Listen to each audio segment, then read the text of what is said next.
There are people who possess heroic spirits that help them overcome tremendous challenges and achieve the seemingly impossible. Brooke Ellison is such a hero. I was 11 years old. It was September 4th of 1990, and I was walking home from my first day of 7th grade. It was actually orientation to the new junior high school, and while crossing the street, I was hit by a car. For nearly a week and a half, Brooke lay unconscious in an intensive care unit, only to awaken to find that her life had completely changed. Paralyzed from the neck down, this once active little girl was unable to move or even breathe on her own. She was completely dependent on a ventilator, which at first prevented her from talking until a tracheotomy was performed.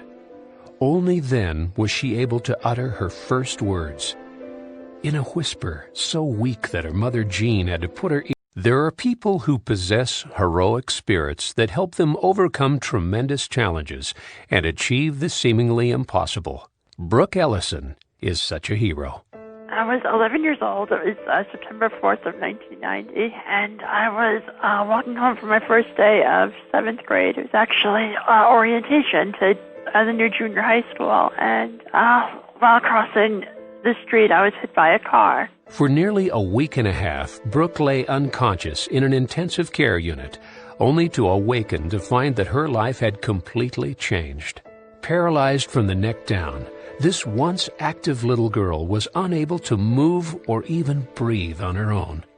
She was completely dependent on a ventilator, which at first prevented her from talking until a tracheotomy was performed. Only then was she able to utter her first words. In a whisper so weak that her mother Jean had to put her ear to Brooke's mouth to hear, Brooke asked the question that had been haunting her since she had first opened her eyes. Am I going to be left back? The very first thing I thought was, I want to make sure I get back to school. Am I going to be left back? That was one of the first things that entered my mind. For whatever reason, I don't know. And my mother made the commitment to me that she would do anything she could to make sure that I could get back into school and not be left back a grade or anything like that. Jean arranged for 4 junior high school teachers to tutor Brooke at home. And 9 months later, Brooke left the hospital and began the 7th grade. And that summer from May to September is when I did the entire 7th grade curriculum that I had missed when I was in the hospital. And I dedicated all of my time and all of my energy and effort to catching up, to making sure that I was fully prepared to re-enter the 8th grade. The Ellisons also met with the school district to discuss how Brooke could return to school. Together, they hammered out the logistics of having a student on life support attend a mainstream public school, working out such details as transportation and how to assist with her special academic needs. The school agreed to provide everything but a nurse to help Brooke at school. But Jean wasn't deterred. She would attend the 8th grade with Brooke and be her nurse. On September 4th, 1991, 1 year to the day of her accident, Brooke Ellison returned to school, an 8th grade student. And I was really committed to returning to school and making sure I could attend a school with my friends from my childhood and maximize my life as best as I could. And that's what I was really focused on doing. And with the help of my family and the support of my community, that's exactly what I did. Throughout junior high school and high school, Brooke maintained an A+ grade point average and went on to take college entrance exams, earning 1510 on her SAT. Although her credentials were of Ivy League caliber, her family thought she'd attend the local university to be close to home. But Brooke had other ideas. Wanting to maximize everything life had to offer, she convinced her parents to help her apply to Harvard University, which was out of state. Brooke was accepted by Harvard. And again, the family regrouped, discussing not only how to finance her education, but how they could help Brooke succeed. It was determined that Jean would go to Harvard with her daughter. It was unconventional but wonderful at the same time. My mother was my roommate throughout the entire 6 years that I was at Harvard, 4 as an undergraduate and 2 as a master's student. And her friends were my friends, and my friends were her friends. Jean helped Brooke with her personal care, but the academic work was accomplished by Brooke.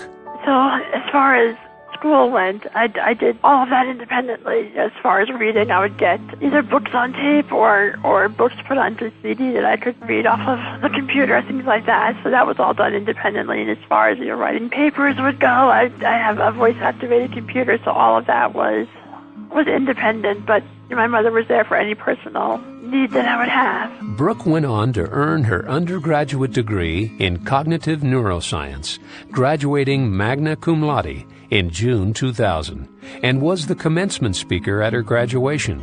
In her address, Brooke used her relationship with her mother to epitomize the relationship that she believes all people can have with one another.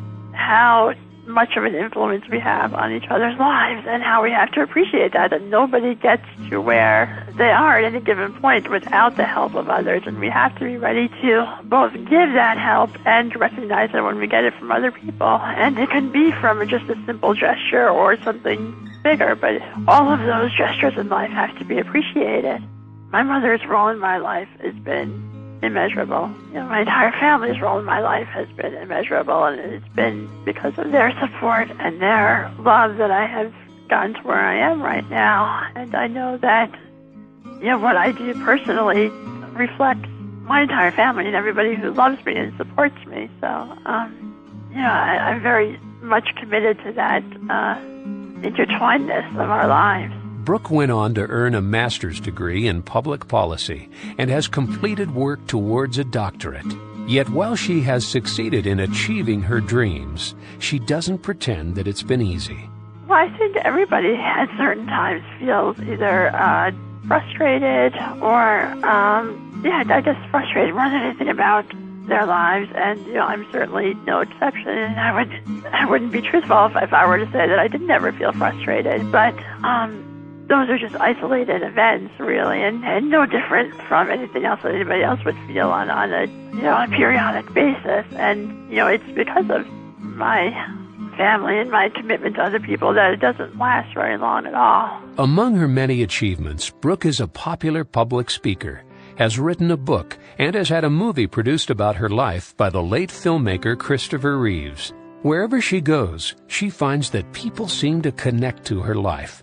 I think they feel a level of connectedness to my life because everybody faces some kind of challenge at some point. And everybody will. I think the fact that I'm willing to speak pretty openly about the events in my life and how I've been able to overcome the challenges that I have faced, I think people feel very open about discussing events in their lives and confiding in me, which I take very seriously.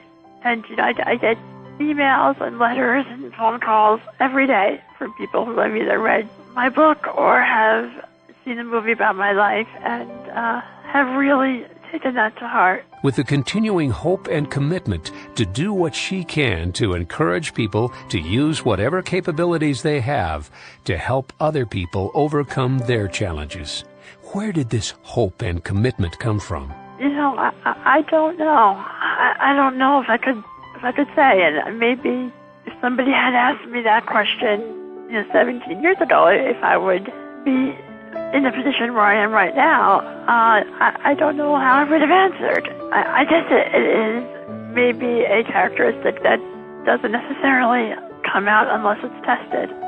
I don't know, but without a doubt, largely because of the family that I have and the support that I get from them, and an acknowledgement on my part that our lives are not isolated, that we are and should be committed to each other, and life it's a continual process in helping others. It's never done in isolation, and I believe that very strongly. Whatever life course Brooke pursues,